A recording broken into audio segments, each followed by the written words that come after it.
Hello बच्चों, स्वागत है आपका इस वीडियो में। मेरा नाम है विशाल तिवारी और आज हम बात करने वाले हैं क्लास 11th के फिजिक्स के सेकंड चैप्टर की, जो कि है मोशन इन स्ट्रेट लाइन। देखो, ये काइनेमेटिक्स का पार्ट है। इसमें एक चैप्टर और है मोशन इन अ प्लेन, जिसकी बात हम लोग अगले चैप्टर में करेंगे।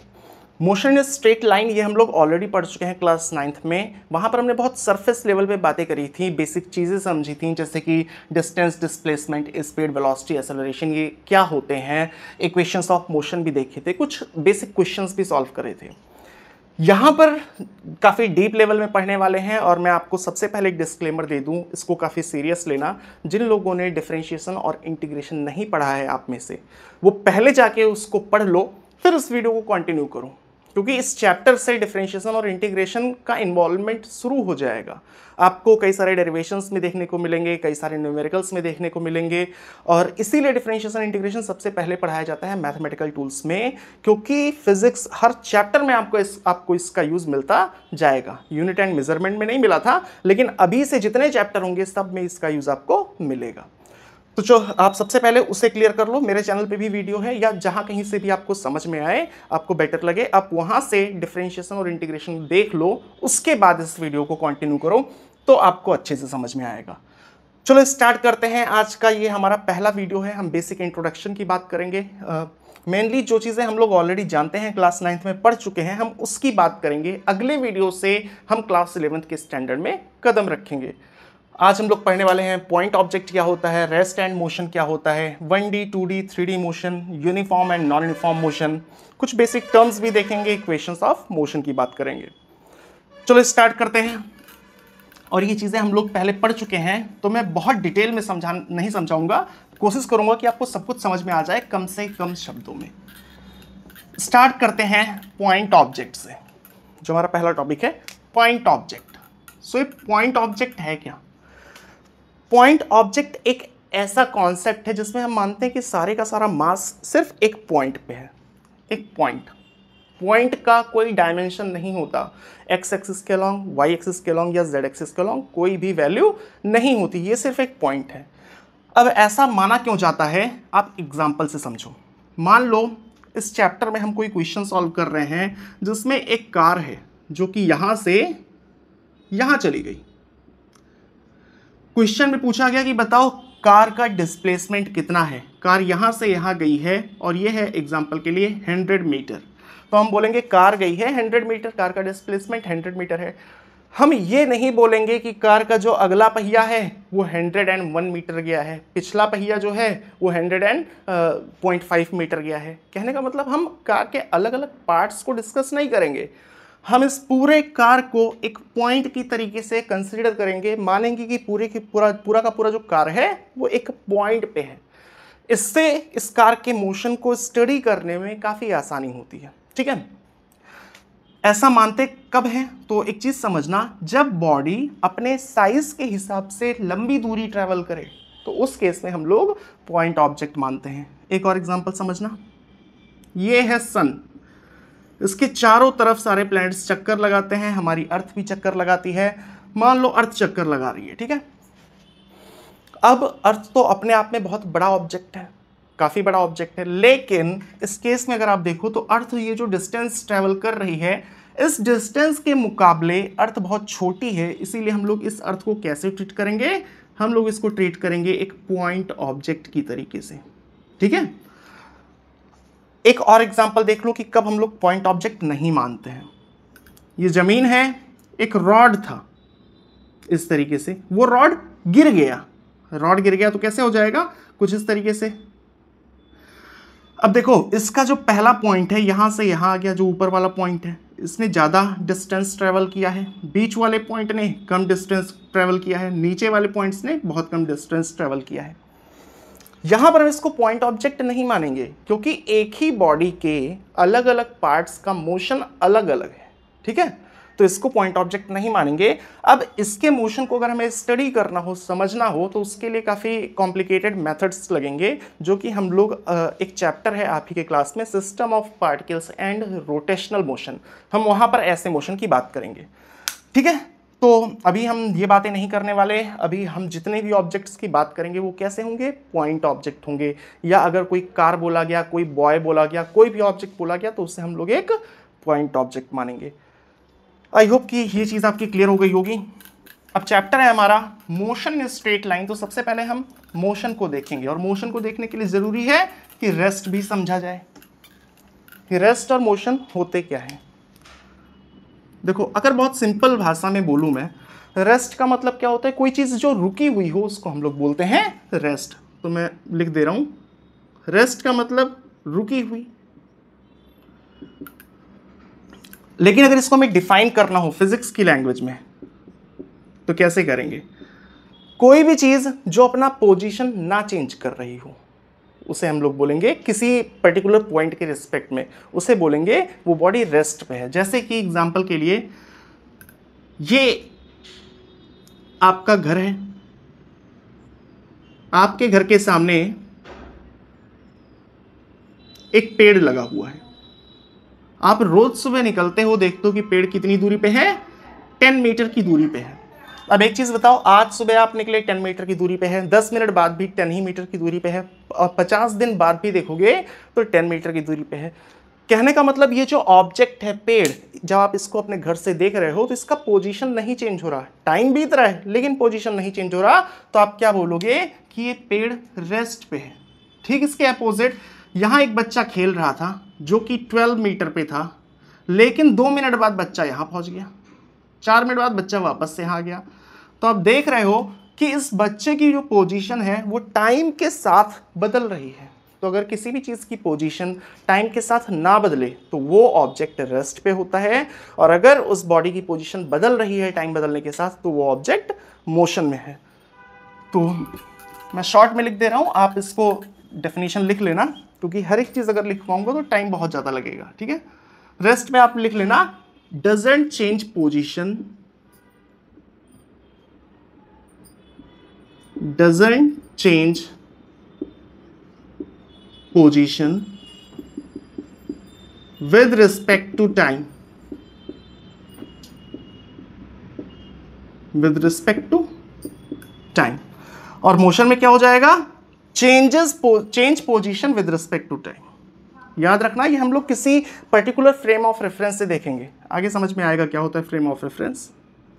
Changes position with respect to time.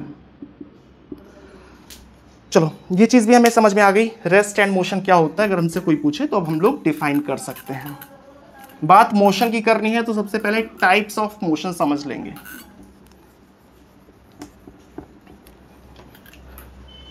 One dimensional motion, two dimensional motion और थ्री डायमेंशनल मोशन क्या होता है। 1D मोशन 3 टाइप के होते हैं। 1D मोशन को हम लोग बोलते हैं motion in straight line, motion in straight line. जो दूसरा होता है वो होता है 2D मोशन, जिसको बोलेंगे मोशन इन अ प्लेन। और लास्ट हो जाएगा 3D motion. Motion in straight line तो ये चैप्टर है 1D मोशन, 2D मोशन अगला चैप्टर है मोशन इन अ प्लेन। ठीक है, और 3D मोशन इसके लिए हमें अलग से पढ़ने की जरूरत नहीं पड़ेगी। अगर आपके ये दोनों चैप्टर अच्छे से क्लियर हैं तो 3D मोशन आप इजीली निकाल सकते हो या स्टडी कर सकते हो। सबसे पहले समझते हैं 1D मोशन क्या होता है। तो हमारे पास 3 एक्सिस होती है ना, हम सभी को पता है। एक्स एक्सिस है ये वाई एक्सिस है, और ये जेड एक्सिस जो आपकी स्क्रीन से बाहर की तरफ निकल रहा है। व्हाइट बोर्ड पे मैं इसी तरीके से बना रहा हूँ। तो ऐसा मोशन जहां बॉडी सिंपली एक लाइन में मूव करे। लाइन में मूव करने का मतलब क्या है, ऐसे मूव करे फिर ऐसे आए, एक लाइन में, ऊपर या नीचे नहीं जा रहा या बाहर या अंदर नहीं जा रहा, सिर्फ एक लाइन में मूव करे। इसको अगर डिफाइन करना हो तो बोलेंगे जहां पर एक ही एक्सिस के अलॉन्ग मूव करे। या तो एक्स एक्सिस के अलॉन्ग मूव कर रही है, या तो सिर्फ वाई एक्सिस के अलॉन्ग मूव कर रही है, या तो सिर्फ जेड एक्सिस के अलॉन्ग मूव कर रही है। ऐसे मोशन को बोलते हैं 1D मोशन। कोई भी बॉडी जिसके मोशन को स्टडी करने के लिए सिर्फ एक ही एक्सिस सफिशिएंट हो वो होगा 1D मोशन या मोशन इन स्ट्रेट लाइन। ठीक इसी तरीके से किसी भी बॉडी का मोशन स्टडी करने के लिए अगर कम से कम 2 एक्सिस लगे, एग्जांपल के लिए देखना, एक कार जा रही थी एक्स एक्सिस के अलॉन्ग, यहाँ थी कार, फिर यहाँ थी, फिर यहाँ थी। अगर मैं आपसे पूछूं कि बताओ पोजीशन क्या है कार की, मान लो जब कार यहाँ पे पहुंची है, मैंने बोला बताओ कार कहाँ है, तो आप बोलोगे कि एक्स में इतने मीटर चले जाओ। मान लो ये 100 मीटर है, आपने बोला 100 मीटर चले जाओ कार मिल जाएगी। मैं एक्स में 100 मीटर गया, मुझे कार मिल गई। यानी सिर्फ एक ही एक्सिस की वैल्यू बताने से उसका पोजीशन डिफाइन हो गया। ठीक इसी तरीके से अगर आपने एक बॉल को फेंका, यहाँ से फेंका इस तरीके से, अब क्या है बॉल यहाँ पर पहुँची है, इसके पोजीशन को बताना है तो आपको क्या करना पड़ेगा, ये वाली वैल्यू भी पता होनी चाहिए और ये वाली वैल्यू भी पता होनी चाहिए। अगर ये वैल्यू है 40 मीटर, ये वैल्यू है 30 मीटर, कोई ये बोल दे कि x में 40 चले जाओ तो बॉल मिल जाएगा, आप 40 में गए, आपको यहाँ पर बॉल नहीं मिलेगा। आपको y वाली वैल्यू भी पता होनी चाहिए। यानी इसके पोजीशन को बताने के लिए कम से कम कितनी एक्सिस का यूज़ हो रहा है, 2 एक्सिस का। उससे कम में हम लोग इस मोशन को स्टडी नहीं कर सकते, इसीलिए इसे बोलते हैं 2D मोशन या motion in a plane. 2 axis को मिला के क्या बनता है, एक एक्सिस x है, दूसरा y है, तो ये एक प्लेन बन जाएगा, इसीलिए इसको बोलते हैं motion in a plane. Last 3D motion, ऐसा मोशन जिसके स्टडी के लिए हमें तीनों एक्सिस की ज़रूरत पड़े। एग्जाम्पल के लिए समझना, हेलिकल पाथ में अगर मोशन हो, हेलिकल पाथ का मतलब स्प्रिंग लाइक, कोई भी चीज़ जो ऐसे मूव कर रही है। अब देखो ये मूव करते हुए ऐसे बाहर निकल रही है, तो अगर मैं x एक्सिस बनाऊँ, y एक्सिस बनाऊँ और ये बाहर भी निकल रही है तो z एक्सिस भी बनाऊँ। अब ये मूव करते हुए बाहर निकल रही, तो देखो किसी टाइम पे अगर इसका पोजीशन बताना हो तो अगर मान लो यहाँ पे पहुँचा है तो x की वैल्यू भी बतानी पड़ेगी, y की वैल्यू भी बतानी पड़ेगी, और बाहर भी निकल रहा है, बाहर भी निकल रहा है तो हमें z की वैल्यू भी बतानी पड़ेगी। यानी यहाँ तीनों एक्सिस का होना जरूरी है, बिना तीनों एक्सिस की स्टडी किए हम लोग इसके मोशन को नहीं बता सकते। ठीक है, ये हो गया हमारा 3D मोशन। वापस आते हैं अपने टॉपिक पे, मोशन इन स्ट्रेट लाइन। जहाँ कहीं भी आपको समझ में ना आए आप कमेंट करना, कोई सजेशन भी लगे तो वो भी बताना, मैं इम्प्रूव करने की कोशिश करूँगा। चलो बात करते हैं uniform and non uniform motion. 1D motion में 2 पार्ट्स हैं, पहला है यूनिफॉर्म मोशन, दूसरा है नॉन यूनिफॉर्म मोशन।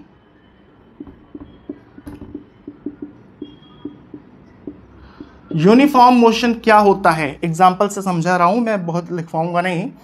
देखो पहला केस है, कोई बॉडी है जो कि कांस्टेंट स्पीड से मूव कर रही है, या बोले तो कांस्टेंट वेलोसिटी से मूव कर रही है। अब आप बाइक लेके जा रहे हो, आपकी रफ्तार है 20 किलोमीटर पर आवर, तो आप 1 घंटे में 20 किलोमीटर ट्रैवल करोगे, अगले घंटे में भी 20 किलोमीटर ट्रैवल करोगे, उसके अगले घंटे में भी 20 किलोमीटर ट्रैवल करोगे, अगर आपकी वेलोसिटी नहीं चेंज हो रही। तो कहने का मतलब अगर कोई बॉडी सेम टाइम में सेम डिस्टेंस कवर करती है तो वो मोशन कैसा होता है, यूनिफॉर्म मोशन। तो आपको अगर लिखना हो तो आप लिख लेना, covers equal distance in equal interval of time, वो हो गया यूनिफॉर्म मोशन। अब देखो सेकेंड नॉन यूनिफॉर्म का केस देखते हैं। आप बाइक लेके निकले थे, लेकिन पहले घंटे में आप 10 किलोमीटर चले, दूसरे घंटे में आप 50 किलोमीटर चले, स्पीड आपने बढ़ा दिया, तीसरे घंटे में आप 2 किलोमीटर चले, आप बहुत धीरे चले। ये नॉन यूनिफॉर्म मोशन का केस है, यानी कि जहां पर आप अनइक्वल डिस्टेंसेस चल रहे हो, ठीक है, इक्वल इंटरवल ऑफ टाइम में, सेम टाइम में आप अलग अलग डिस्टेंस। अब इसके भी 2 केसेस हो सकते हैं। पहला है यूनिफॉर्मली एक्सेलरेटेड मोशन,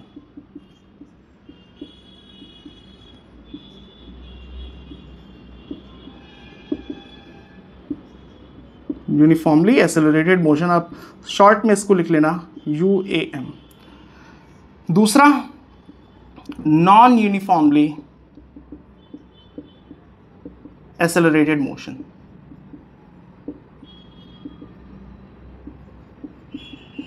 दोनों में डिफरेंस समझना। फर्स्ट केस में आपकी स्पीड कांस्टेंट थी, एग्जांपल के लिए 20 kilometre per hour. Second case में क्या है, आपने बाइक को स्टार्ट करा, स्पीड बढ़ाते जा रहे हो, स्पीड बढ़ाते जा रहे हो, कांस्टेंट रेट से आपकी स्पीड बढ़ती जा रही है। कहने का मतलब एक्सेलरेशन कांस्टेंट है, 2 सेकंड बाद आपकी स्पीड मान लो है 10 किलोमीटर पर आवर, उसके 2 सेकंड बाद आपकी स्पीड है 20 किलोमीटर पर आवर, उसके अगले सेकंड में आपकी स्पीड है 30 किलोमीटर पर आवर। कहने का मतलब हर 2 सेकंड में आपकी स्पीड जो बढ़ रही है वो सेम अमाउंट से बढ़ रही है, ठीक है। तो इसको बोलते हैं यूनिफॉर्मली एक्सेलरेटेड मोशन। यहाँ पर भी देखो क्या है, पहले सेकंड में डिस्टेंस कम ट्रेवल हुआ होगा, दूसरे सेकंड में डिस्टेंस ज़्यादा ट्रेवल हुआ होगा, तीसरे सेकंड में डिस्टेंस और ज़्यादा ट्रेवल हुआ होगा। तो ये नॉन यूनिफॉर्म मोशन का केस है, लेकिन आपकी जो वेलोसिटी है वो सेम रेट से चेंज हो रही है, यानी कि एक्सेलरेशन कांस्टेंट है। तो सेकंड केस में आप लिख लेना, एक्सेलरेशन कांस्टेंट अगर है तो उस केस में हो जाएगा uniformly accelerated motion. Third case, non uniformly accelerated motion. आपने बाइक को स्टार्ट करा, आपने पहले स्पीड बढ़ाई, फिर स्पीड घटा दी, फिर बढ़ाई, फिर घटा दी, ठीक है। कहने का मतलब हम प्रेडिक्ट कर ही नहीं पा रहे हैं, कभी आपकी स्पीड बढ़ रही है, कभी घट रही है, यानी कि एक्सेलरेशन कांस्टेंट नहीं है। ऐसे केस में क्या होगा, जाहिर सी बात है कि इक्वल टाइम में अनइक्वल डिस्टेंस ट्रेवल करेगा, नॉन यूनिफॉर्म मोशन है, साथ ही साथ यहाँ पर एक्सेलरेशन भी कांस्टेंट नहीं है, तो ये नॉन यूनिफॉर्मली एक्सेलरेटेड मोशन होगा, ठीक है। चलो अब बात करते हैं कुछ बेसिक टर्म्स, जैसे कि डिस्टेंस, डिस्प्लेसमेंट, स्पीड, वेलोसिटी और एक्सेलरेशन की। इसमें वेक्टर का भी यूज आएगा थोड़ा बहुत, मोशन प्लेन में तो बहुत अच्छे तरीके से यूज आएगा, वहां पर आपको वेक्टर की भी काफ़ी ज़्यादा ज़रूरत होगी, यहाँ पर भी थोड़ा बहुत आएगा। देखो इस चैप्टर में हम लोग 3 चीज़ों से खेलने वाले हैं, उन 3 चीज़ों से खेलना आपको आना चाहिए, तभी ये चैप्टर आपका स्ट्रांग होगा। पहला है पोजीशन,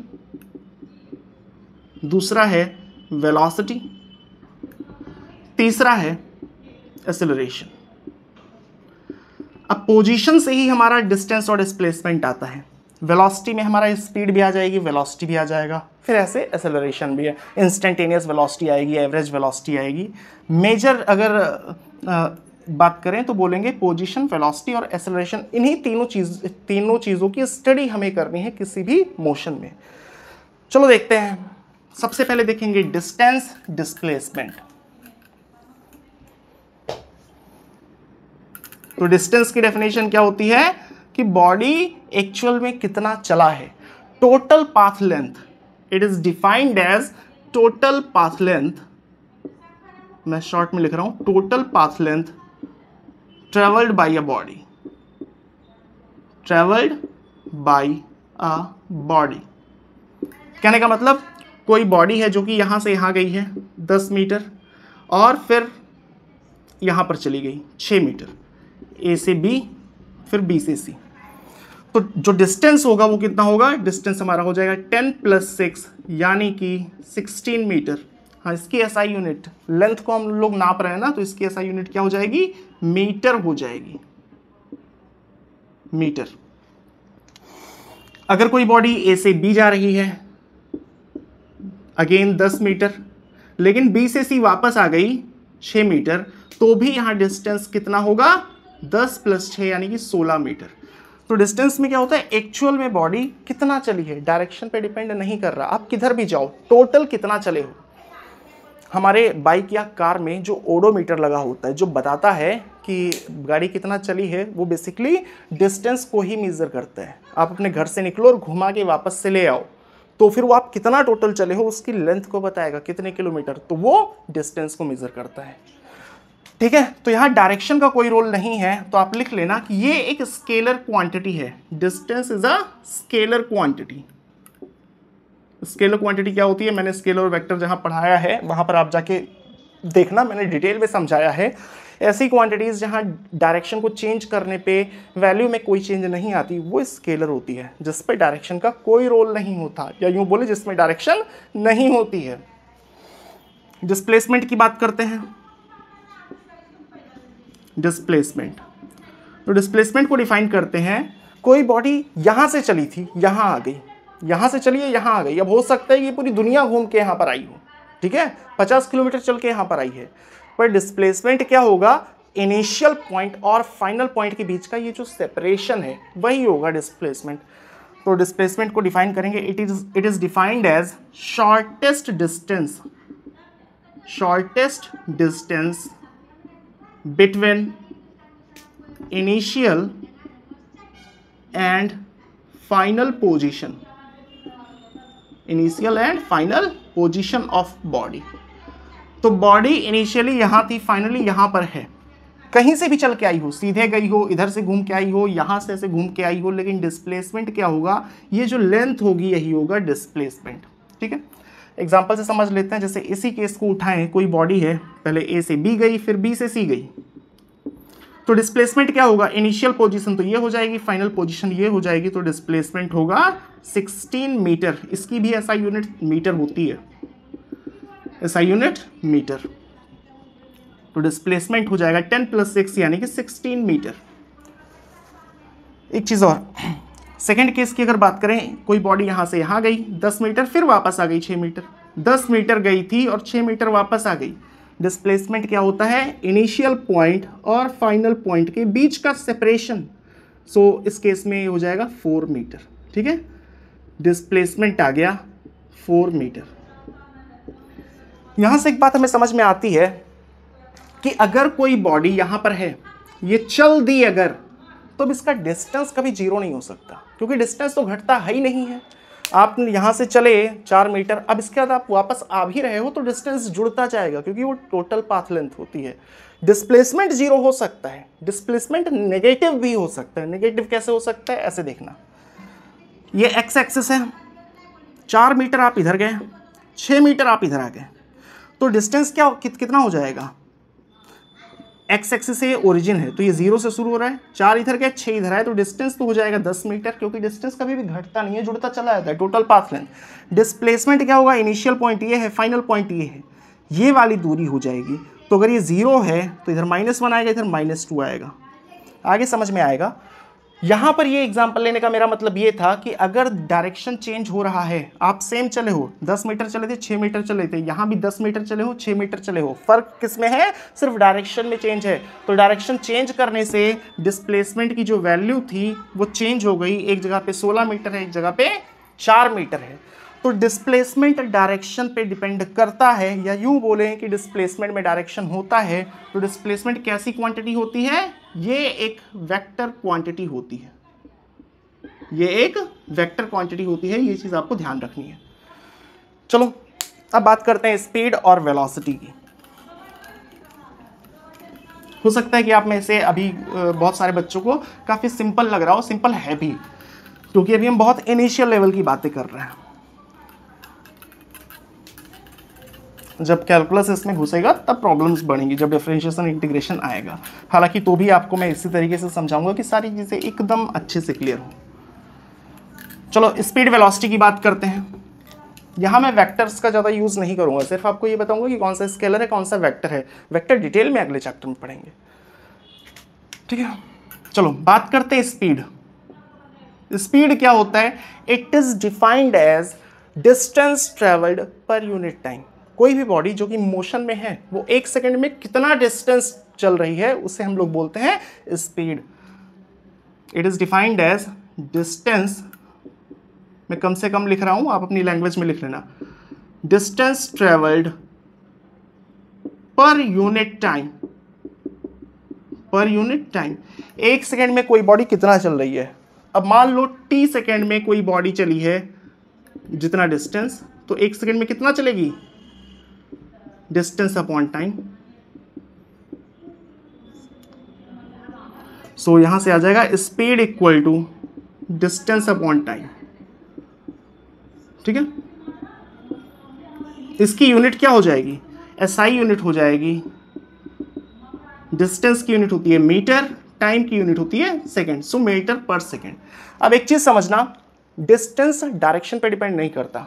जैसे पुराना वाला केस ले हमने क्या लिया था, बॉडी ए से बी गई 10 मीटर और फिर बी से सी आ गई 6 मीटर, ठीक है, 16 मीटर चली है। मान लो ये जो आने जाने का कार्यक्रम है, ए से बी गई और बी से सी आई, ये 4 सेकंड में हुआ है। कितने सेकंड में, 4 सेकंड में हुआ है। तो जो वेलोसिटी स्पीड निकल के आएगा, स्पीड आएगी डिस्टेंस अपॉन टाइम। डिस्टेंस कितना है, 10 और 6 16 है, ये डिस्टेंस है, और टाइम कितना है, 4 है, यानी कि 4 मीटर पर सेकेंड। अगर बॉडी उसी डायरेक्शन में जा रही होती, पहले 10 गई फिर 6 गई, तो अगेन हमारा 16/4 यानी 16/4 4 मीटर पर सेकेंड वैल्यू आती। कहने का मतलब क्या है कि जो डिस्टेंस है वो डायरेक्शन पे डिपेंड नहीं करता है। तो अगर डिस्टेंस डायरेक्शन पे डिपेंड नहीं करता है तो स्पीड भी डायरेक्शन पे डिपेंड नहीं करेगी, यानी स्पीड भी कैसी क्वांटिटी हो जाएगी, स्केलर क्वांटिटी हो जाएगी। स्पीड कैसी क्वांटिटी होती है, स्केलर क्वांटिटी होती है, डायरेक्शन का इस पे कोई इंपैक्ट नहीं पड़ता है। ठीक, इसके अपोजिट अगर वेलोसिटी को देखें, वेलोसिटी क्या होता है, it is defined as displacement per unit time. Displacement per unit time, एक सेकेंड में बॉडी कितना डिस्प्लेस हुई है उसे हम लोग बोलते हैं velocity. So velocity equal to displacement upon time. Displacement upon time.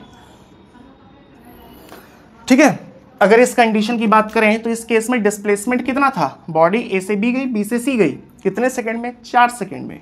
तो डिस्प्लेसमेंट क्या होगा, इनिशियल पोजीशन ये है, फाइनल पोजीशन ये है, 10 ये है, 6 ये है, तो ये 4 होगा ना, 10 - 6, सो 4/4 यानी कि 1 मीटर पर सेकेंड। तो इस केस में बोलेंगे डिस्प्लेसमेंट जो है वो डायरेक्शन पे डिपेंड करता है। तो डिस्प्लेसमेंट अगर डायरेक्शन पे डिपेंड करता है तो वेलोसिटी डिस्प्लेसमेंट पे डिपेंड करती है, डिस्प्लेसमेंट डायरेक्शन पे डिपेंड करता है, यानी बोल सकते हैं वेलोसिटी भी डायरेक्शन पे डिपेंड करेगी। और जब डिपेंड करेगी तो कैसी क्वांटिटी होगी, ये एक वेक्टर क्वांटिटी होगी। तो वेलोसिटी एक वेक्टर क्वांटिटी है। एक चीज और, स्पीड को जो मैं रिप्रेजेंट करूंगा वो v से रिप्रेजेंट करूंगा, वेलोसिटी को भी v से रिप्रेजेंट करूंगा। जैसे जैसे चैप्टर में हम लोग आगे बढ़ेंगे तो ये चीज़ आपको आइडिया आ जाएगा। अगर कहीं पर v की वैल्यू दी है तो आपको ये समझ में आ जाएगा कि ये स्पीड है या वेलोसिटी है। ठीक इसी तरीके से डिस्टेंस को हम लोग x से रिप्रेजेंट करेंगे या s से रिप्रेजेंट करेंगे, और डिस्प्लेसमेंट को भी x या s से रिप्रेजेंट करेंगे। सेम ही रिप्रेजेंटेशन होगा, लेकिन आपको समझ में आ जाएगा कि कहाँ पे डिस्टेंस दिया है, कहाँ डिस्प्लेसमेंट दिया है। अगर वेक्टर लगा है तब तो डायरेक्ट क्लियर हो जाएगा, लेकिन अभी हम लोग वेक्टर का कम से कम यूज़ करेंगे। ठीक है, चलो ये चीज़ समझ में आ गई, आगे बढ़ते हैं।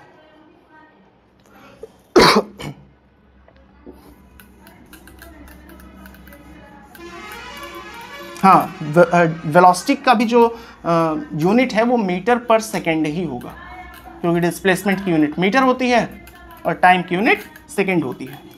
एक टॉपिक और है, स्पीड वेलोसिटी हो गया, एक्सेलरेशन। अभी इसमें भी बचा है हमारा इंस्टेंटेनियस वेलोसिटी, एवरेज वेलोसिटी, वो सारी चीज़ें हम लोग अगले लेक्चर में बात करेंगे। ये सिर्फ एक बेसिक ओवरव्यू है एक्सेलरेशन। एक्सेलरेशन होता क्या है, जब हम लोग बाइक चलाते हैं तो कई बार बोलते हैं ना कि एक्सीलेटर बढ़ाओ। ठीक है, यहाँ एक्सीलेटर को पकड़ के हम लोग घुमाते हैं तो उसकी स्पीड बढ़ती चली जाती है, यानी एक्सीलेटर क्या करता है, स्पीड को बढ़ाता है। तो एक्सेलरेशन क्या होता है, स्पीड जो आपकी चेंज हो रही है, 1 सेकेंड में स्पीड कितनी चेंज हो रही उसे बोलते हैं एक्सेलरेशन।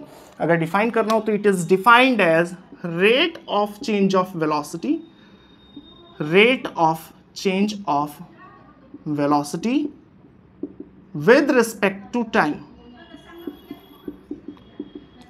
सिंपली बोले तो इसका मतलब क्या है, 1 सेकेंड में वेलोसिटी कितनी चेंज हो रही। एग्जांपल के लिए आपने अपनी बाइक को स्टार्ट करा, इधर जा रहे हो, पहले सेकेंड में आपकी जो रफ्तार थी वो थी 10 मीटर पर सेकेंड, अगले सेकेंड में रफ्तार कितनी थी 20 मीटर पर सेकेंड, उसके अगले सेकेंड में रफ्तार कितनी थी 30 मीटर पर सेकेंड। तो देखो हर सेकेंड में आपकी रफ्तार कितनी बढ़ रही है, आपकी रफ्तार बढ़ रही है 10 मीटर पर सेकेंड, तो एक्सेलरेशन कितना हो जाएगा 10 मीटर पर सेकेंड स्क्वायर।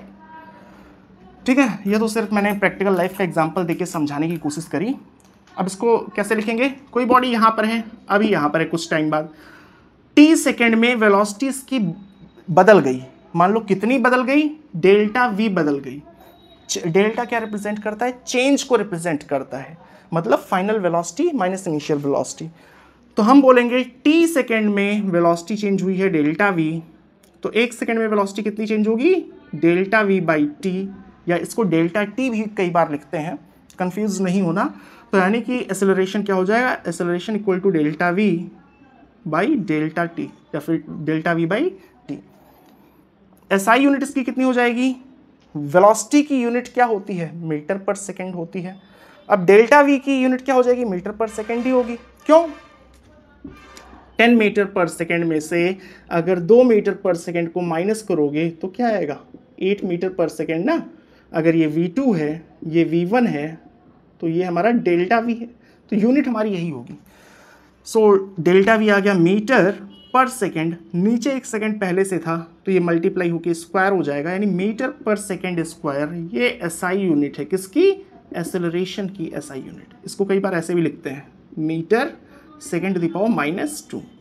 ठीक है, एक एग्जांपल से समझते हैं।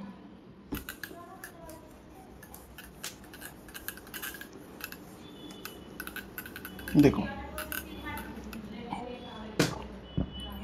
एक बॉडी की जो इनिशियल वेलोसिटी थी यानी v1, ये ले लो 20 मीटर पर second,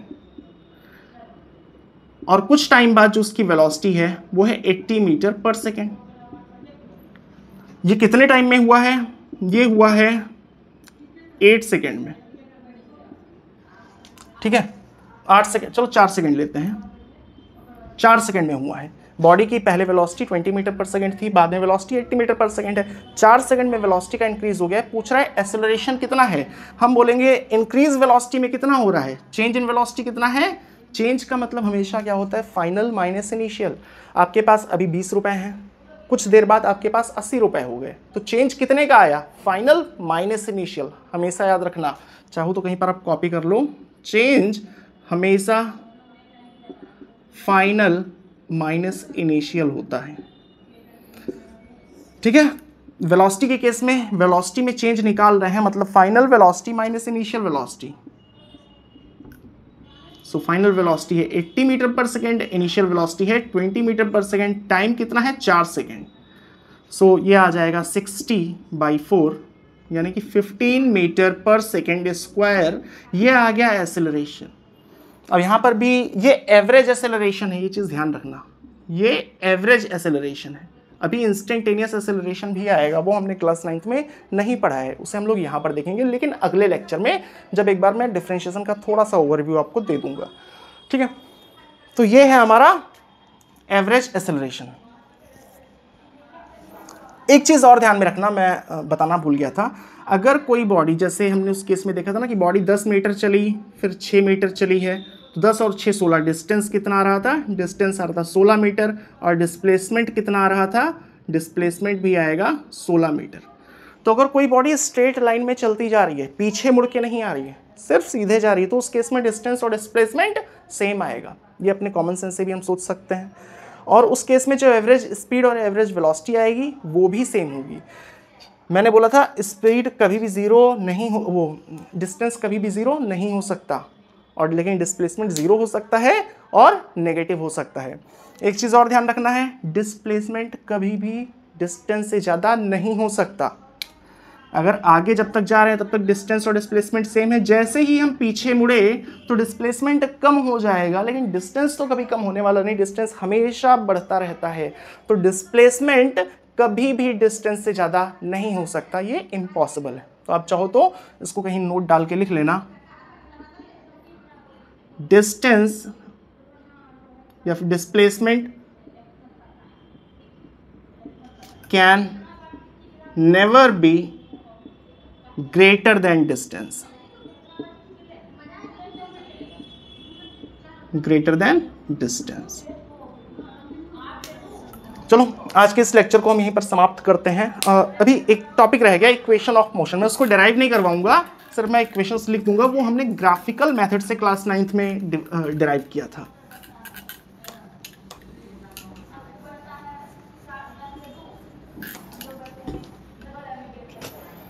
ten equations of motion होते हैं ना, इक्वेशन ऑफ मोशन। पहला क्या है हमारा? v equal to u plus a t. Second क्या है? s equal to u t plus half a t square. और थर्ड है हमारा v square equal to u square plus 2as। Class 9th में ये तीनों हम लोग ग्राफिकल मेथड से डिराइव करते हैं। इसको तो मैं तुरंत डिराइव कर सकता हूँ। कोई बॉडी चलती है, यहाँ से सपोज दैट u इसकी इनिशियल वेलोसिटी है, v उसकी फाइनल वेलोसिटी है। इनिशियल मतलब पहले की वेलोसिटी u है, बाद की वेलोसिटी v है। कितने टाइम में? t टाइम में। तो एक्सेलरेशन क्या होता था? Change in velocity upon time. So change in velocity क्या जाएगा? Final velocity minus initial velocity, v minus u by t. ये आएगा at हो जाएगा equal to v minus u, यानी कि ये इधर आएगा तो प्लस में हो जाएगा, u plus at equal to v। यही है हमारा, ठीक है। बाकी दोनों भी हम लोग ग्राफिकल मेथड से डिराइव करते हैं, लेकिन मैं यहाँ पर आपको ग्राफिकल मेथड नहीं बताऊंगा, वो तो क्लास 9th का पार्ट है। मैं कैलकुलस से डिराइव करना सिखाऊंगा आपको कि डिफरेंशिएशन और इंटीग्रेशन का यूज़ करके इन इक्वेशंस को कैसे डिराइव किया जाता है। वही है हमारे सिलेबस पे, ठीक है। 11th के सिलेबस में वही है।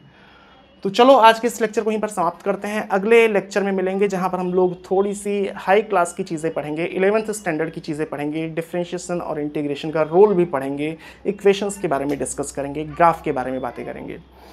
अगर आपको लेक्चर पसंद आया हो तो वीडियो को लाइक कर देना, चैनल को सब्सक्राइब कर देना। किसी भी टाइप का सजेशन है जहाँ पर आपको लगता है कि इम्प्रूव किया जा सकता है तो कमेंट आप करना, उसका स्वागत है। मैं इम्प्रूव करने की कोशिश करूँगा। चलो मिलेंगे आपसे अगले वीडियो में, तब तक के लिए बाय बाय।